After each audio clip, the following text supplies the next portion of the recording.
सो time एवं आम पाखे बहुत कम अच्छी सो सेमिस्टर एग्जामिनेशन को देखिकी पुणी आम ओजेई प्रिपेरेसन करार अच्छी तुम नेक्स्ट एग्जामिनेशन होगा तुम tomorrow so that means your तुम 5th of May so 5th of May है तुम गोटे एग्जाम तापर अच्छे तुम 7th ऑफ मे अच्छे एग्जाम किंतु 8 मे अच्छे तुम कौन ना ओजेई एग्जाम ताली आमर प्रिपेरेसन स्ट्राटेजी आम केमती रखा जदि भी तुम किसी भी पढ़न ताल ऑलरेडी आमर चैनल रे ऑलरेडी वीडियो अपलोड होती मेकानिक्स सेटा तुम देखी नब 5th मे एग्जाम सरला माने जी तुम समय बढ़ो सांगे सांगे तुम कौन दब ना ओजेई कम्प्लीटली समय तक तुम दब दे सारा तुम 6th मे तुम पढ़ो सेमिस्टर जो तुम 7th मे जो तुम दे सार इमिडिएटली तुम स्टार्ट करदेव कौन ना ओजेई प्रिपेरेसन तुम स्टार्ट करदेव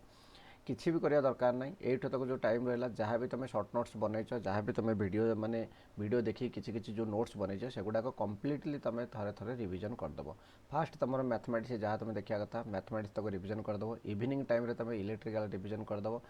हो सारापर तुम जी टाइम बड़काला मेकानिक्स सबुतक रिविजन करने को जमा भूल ना राति 12टा हो जाओ पछे तुम मेकानिक्स कम्प्लीट रिविजन कर सारिकी तुम जा रेस्ट नब 8 मे एग्जाम देवाक तुम जीव ताले एतिकी स्ट्राटेजी तुम जब फॉलो करुचे सेमिस्टर एग्जामिनेशन सहित तुम जब ओजेई दे पारे निहाती तुम